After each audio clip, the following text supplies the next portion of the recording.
Welcome to the Books on Air podcast. I'm Suzanne Harris, and my listeners get the secret backstory behind every book. Joining me now is someone I really can't wait to introduce to you. Her name is Christiane Banks, and she's here to talk about her historical novel, Amelia's Prayer. Christiane, such a pleasure to have you on Books on Air. Thank you so much for joining me today. Well, good morning, Susanna, and thank you so much for inviting me. It is very exciting to be here. Well, I'm excited as well because Amelia's Prayer is such a wonderful book. I'm always curious about writers. I'm always curious about how they come to be a writer. There's always a backstory. Some people, when they're children, they're readers, and that inspires them to be a writer.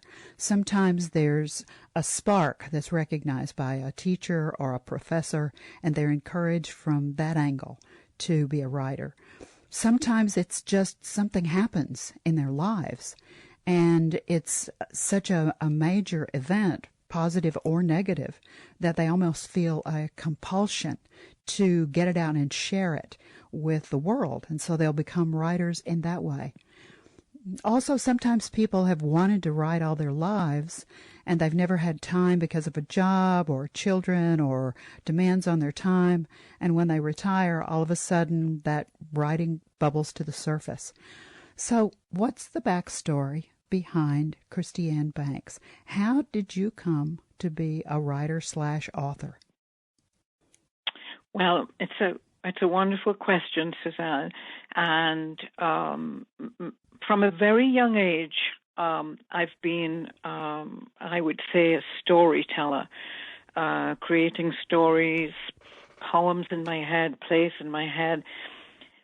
But I was not always capable of actually executing the ideas and to form them from within my mind onto paper. I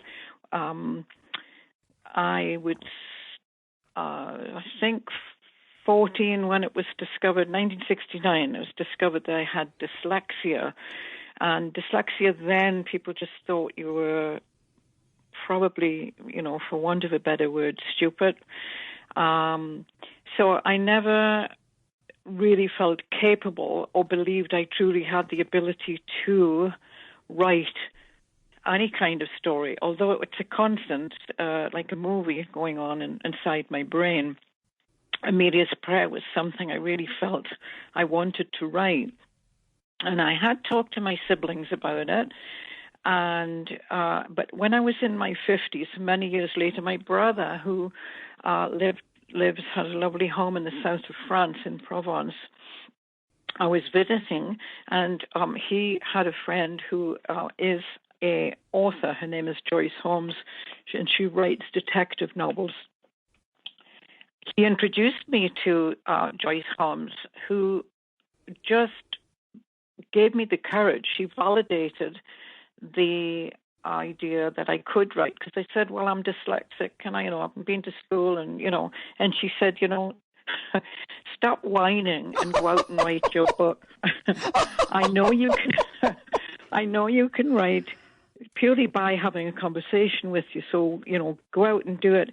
She waved to me from her balcony and said, next time we meet, we'll be at your book launch, go back and do it. And I have to say, she was the magic bullet, along with support from family. Now, having said that, the whole process was extremely complicated.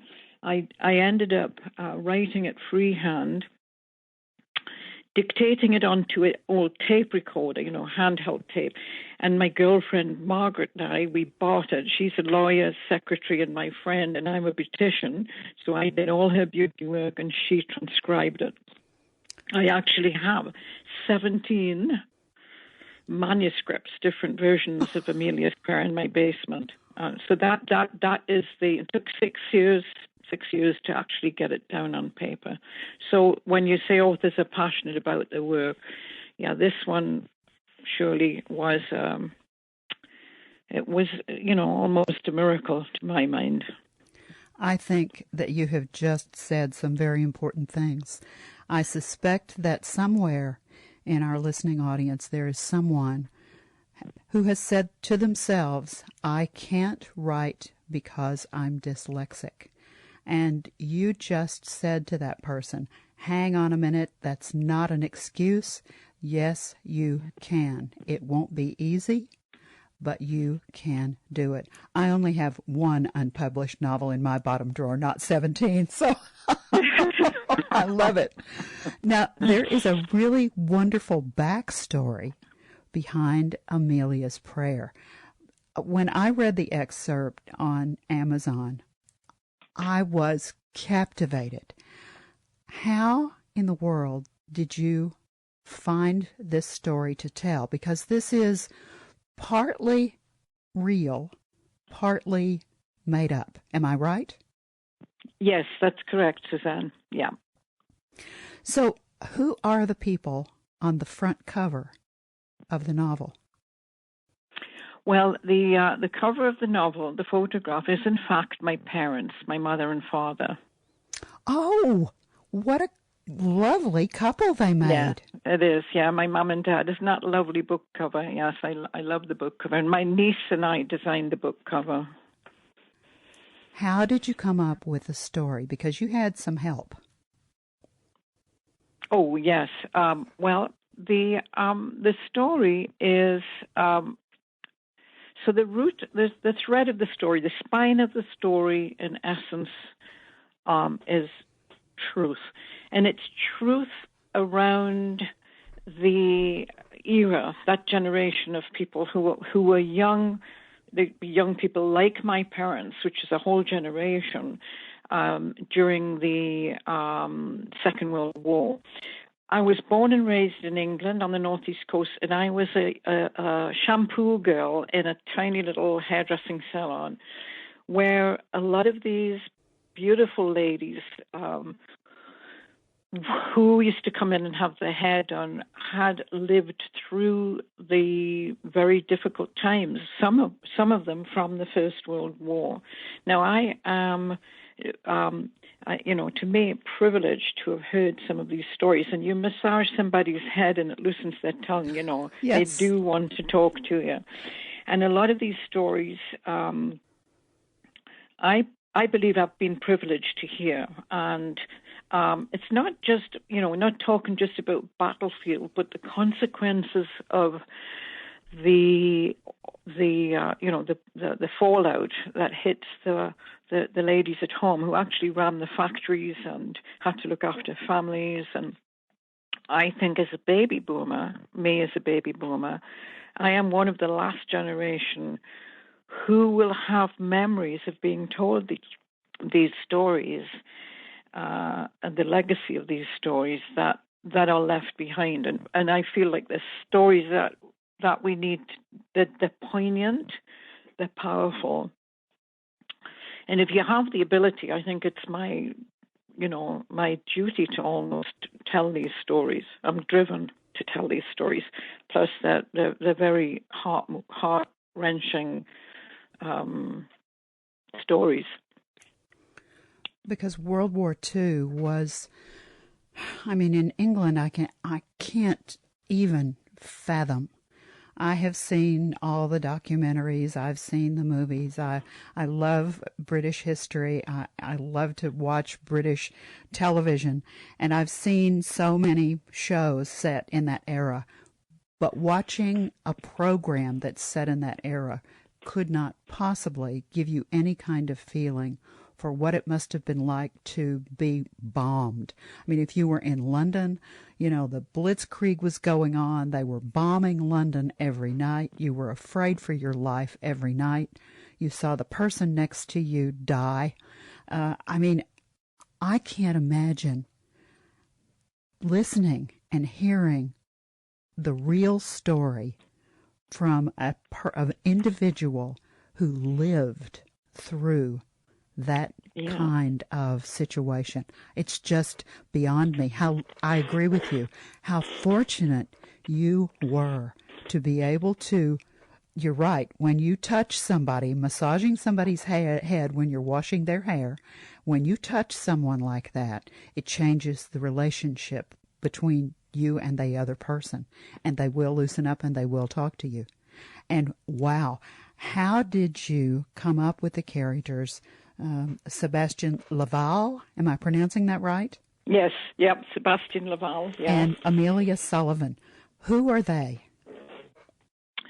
Well, again, they're probably based on my parents, but not, as I say, they represent that generation, because there was so many where I came from. And I'm born after the war, but, so many of these people came together. There's a lot of us would not be here were it not for the Second World War, because of people traveling, because of war, because of, we talk about war brides, girls came to America from England, and so and it wasn't all romantic, although, they came together because of the war. And I think two things: when you're young and you fall in love, it's marvelous. You're euphoric and you feel just beautiful. You put a war in the middle of that, it kind of sends it up a few notches. So they would do crazy things. They would marry within days. One, because they're in a wartime situation, and two, they weren't living in our modern society. They're living, 80 years ago, and all the principles and the things we were and weren't allowed to do were very different. So the character Sebastian and Amelia is sort of loosely based on my parents. However, they do represent many individuals from that era, from wartime. Now, you have part of the book that you would like to share with our listeners. Let's do that now. Okay, thank you. So I'm going to read, what I'm going to read now is the very beginning of the story. And I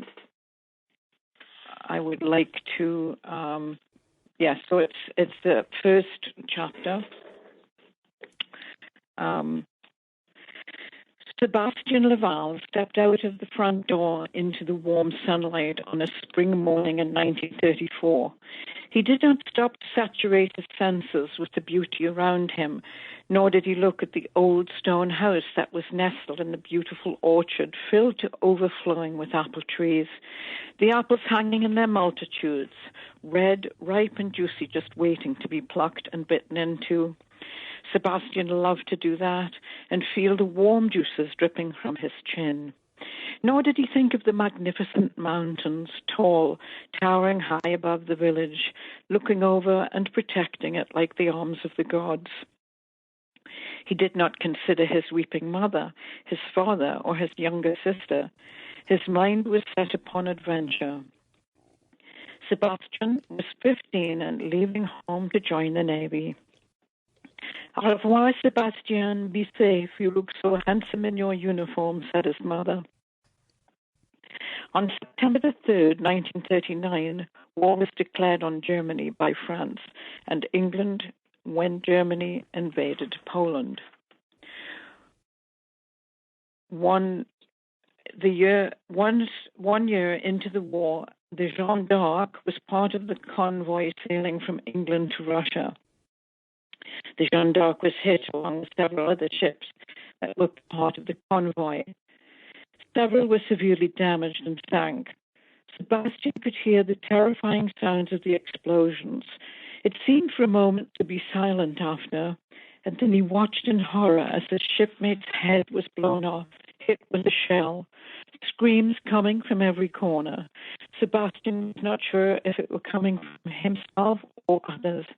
He slipped on the deck and fell on top of the sailor with his legs blown off.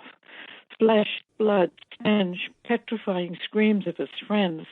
The chaos that ensued was insane. Broken bodies scattered across the ship, wounded men everywhere. Men he had lived with, ate with, drunk with, worked alongside over the past 6 years, were blown to pieces in front of him. Sebastian cried out, holding on to himself. The screams were coming from him. As he staggered from one wounded man to the next trying to help them, he was numb with shock. They worked all night, and when at last the fires were out and the wounded men attended to, Sebastian stood in the eerie silence, looking all around him at the complete devastation, destruction, and utter madness of the war. Placing his hand over his mouth, stifling his sorrowful cries, tears poured from his eyes. Sebastian longed for home. He ached for his mother's arms, the taste of the juicy apple, the sight of the mountains, for he was sure he had arrived at the mouth of hell. That is the intro. I would like to read a piece now. I'm jumping a little to where Sebastian and Amelia have met. They've known each other. They met at a tea dance because his ship was brought into Newcastle port to be fixed. They meet at a tea dance, and they go out on a date to a beautiful old monastery in a place called Tynemouth, which is on the Northumberland coast. And I'd like to read this excerpt because it is a nice piece. Tynemouth is one of my most favourite places, Amelia told him. It overlooks the North Sea and the River Tyne, and it has a 2,000-year history. Anglo-Saxons settled here first, and it was known as Venerable Crag. It changed a lot, and then eventually it became a priory run by the Benedictine monks. Then the priory was destroyed by Vikings. Eventually, King Henry VIII kept the castle, so queens have lived here and kings have been buried here. I love to stand inside the ruins of the cathedral because you can still see where the high altar was and the shape of the windows. I almost hear the monks chanting their Gregorian words as the North Sea pounds the rocks below and the winds howl around the building through the cracks in the windows and the walls. Ah, oui, Sebastian said. You paint a very good picture. Currently, they are using part of its artillery fort to protect our coastline. I think it's a very sacred and beautiful place, Amelia said. Then I cannot think of a more perfect place to kiss you. Sebastian took Amelia in his arms. She closed her eyes and allowed him to hold her close, his strong arms enfolding her. He kissed her tenderly as they stood entwined together, surrounded by the broken-down walls of the Norman chapel, ancient headstones in the graveyard, the cliffs, and the sea. Wow. For someone who thought they couldn't write, oh my goodness. Christiane, your prose is poetry. It's so beautiful. I am right there. The first excerpt that you read about the battle and his joy at leaving home because he was so excited about what he was about to do, that goes into utter terror and horror at what happens on the ship and the fact that he survives. He comes to England and then he meets Amelia and he has this wonderful experience. I know that if we have not titillated our listeners, I can't imagine what else would. So I know they're saying to themselves, where can I get a copy of this wonderful book? And of course, you can go to Amazon. Now, I always think that perhaps there's someone who has never gone to Amazon for anything. So all you have to do is type that magic word in the search feature at the top of your computer where the search engine is. Just type in www.amazon.com.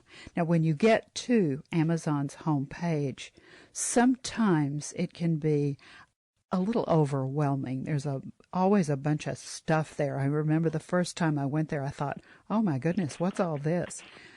Ignore all of that. There will be another search box right there on the home page. Now, there's a drop-down feature where you can choose books, but you don't have to. In that search box, it's sort of long and it's a light gray color. Type in the words Amelia, Amelia apostrophe S, Amelia's Prayer, Prayer, by Christiane, Christiane, Banks, Banks. And when you click on that, it will bring the book right up. You will see Christiane's parents right there on the cover. And if you look at the upper right-hand corner of the representation of the cover, there will be the two words. It'll say, "Look inside." If you click on the two words, the book will electronically open, and you'll be able to read part of the wonderful excerpt that she just read to us, and there's a little bit more that you can also read. You can also buy it right there. There's a place on that page where you can click and buy the book. Now, Christiane, are there some other places that they could find Amelia's Prayer if they don't want to buy it on Amazon? Yes, there are, Susanna. The book is a print on demand, so most bookstores can get you a copy, but definitely Barnes & Noble, Chapters, Indigo for Canadian listeners, and Waterstones, which are, it's a British bookstore. So all bookstores, libraries will get you a copy. They'll definitely order one in, or some of them have them on their bookshelves. Now, this is actually a continuing story. There is another book that will follow on the heels of Amelia's Prayer, and it's called Amazing Grace. Now, as I understand it, the story continues in Amazing Grace. Is that right? Yes, it does. It's a continuation of Amazing Grace. It's a continuation of Amelia's Prayer, correction. Amazing Grace spans a 50-year period of time, or 40, 1934 to 1974. Amazing Grace will pick up where we left off with Amelia's Prayer. And the first page of Amazing Grace is the last page of Amelia's Prayer. So it keeps the flow, follows the family. Very clever. I like that. Now, you have a website, so that if our listeners want to know more about you and want to know more about your work, they can go to your website. Let's give them that website address. Okay. It's www.Christiane, Christiane,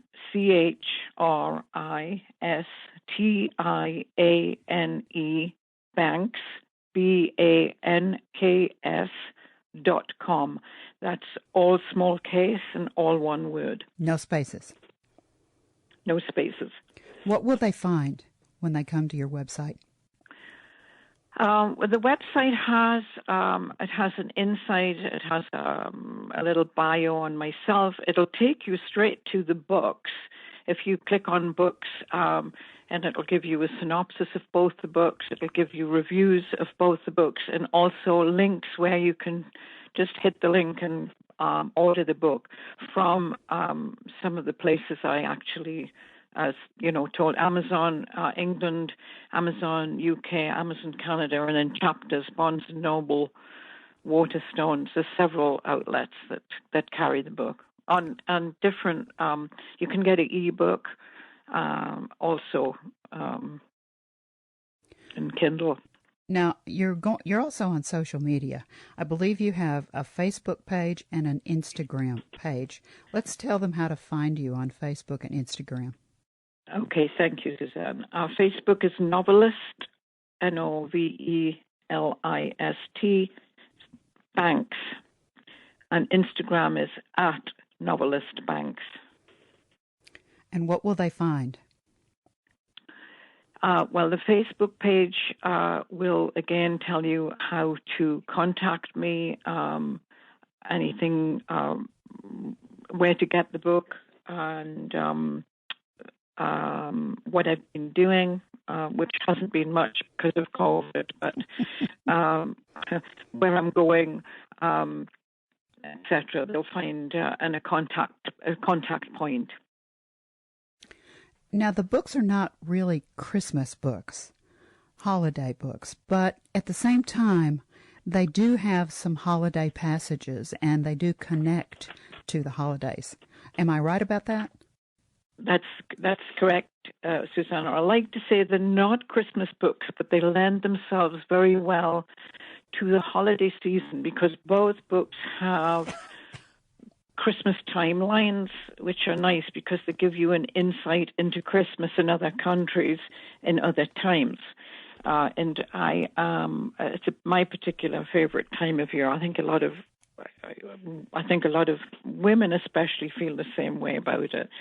Maybe I shouldn't make that sweeping statement, but when I've been out and about, a lot of people enjoy they like the Christmas timelines. And if I may, I'd like to read just a quick excerpt from Amelia's prayer. It's Christmas during the war, 1942, inside one of the homes. And again, a nice idea for a Christmas gift. The book is. Both books are a very nice idea for Christmas gift. So may I go ahead and read it? Please do. Yes, thank you. It was the week before Christmas, 1942, and Amelia, Deirdre, and Helen were decorating the spindly small Christmas tree given to them by a friend who owned the farm, who sometimes supplied them with cheese and other goodies. Helen, you are such a genius, Deirdre commented. I love these ornaments you made from Mum's button box. Well, we all have to make do, Helen said. The rhinestone ones look so pretty they twinkle.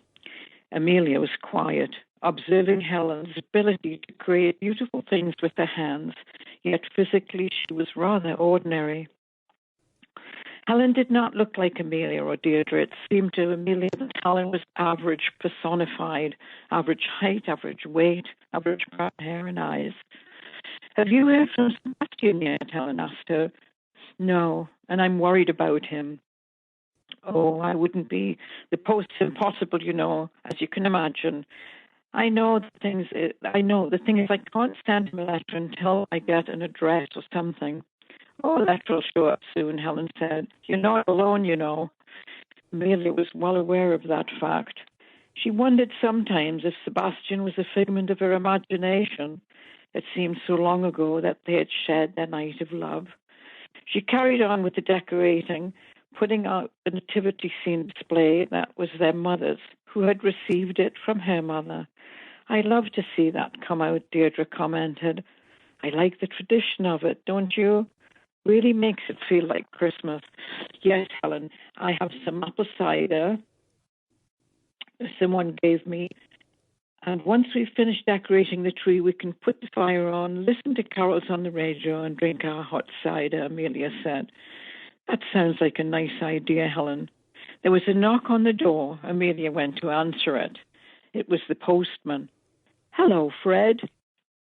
Amelia, I have many letters for you, and I thought I would hand them to you instead of pushing them through the letterbox. Looks like a backlog. Amelia took the envelope from Fred. She read the top one, Mrs. Amelia Lavalle. The one underneath, Mrs. Amelia Lavalle. Oh, thanks, Fred. Amelia held them against her heart, and she had tears in her eyes. Oh, you're all right, pet. I wanted to see your face when you got them. Go in the house and read them now, and have fun. Ta-ra, and Fred left. I love it. As a former teacher, what's spinning through my mind is that teachers could use these books in a couple of different ways. We talked about, or you mentioned the fact that it gives an idea of how Christmas is in other countries, which I think is important. You could do that with younger children as well as high school kids. You could also use the war, make this, since it's an insight into the way that people were living and acting and doing things in the war, even at Christmas. I think you could also, if you were a history teacher or if you're a homeschool parent, use this idea to make it live. One of the things that I used to do when I was a teacher was try to figure out how to give literature a heartbeat and breath sounds so that the kids, when you talked about, I taught high school, the kids, when you talked about certain things, you didn't want it to be flat on the page. You wanted them to understand that these were living, breathing human beings. And sometimes I think that's hard to get across when it's on a flat page and you're reading about history or you're just reading some story. And so your novels and your readings have just set my brain ablaze. Thank you so much, Christiane. Thank you. I really appreciate that. Yes, it does it texturizes things, doesn't it? As you say so nicely and eloquently, a heartbeat to the story. They can identify. I think that's what's probably nice about something like that. I can't tell you what an absolute pleasure it's been to have you as a guest on Books on Air. And I wonder, when people finish either or both books, when they finish Amelia's Prayer or when they finish Amazing Grace, do you just want them to have read a wonderful historical love story, or is there something that you would like for them to take away from the books? Is there a bottom line message? Well, yes, I think most authors would like to leave something behind, like the story to leave something behind when someone closes the book.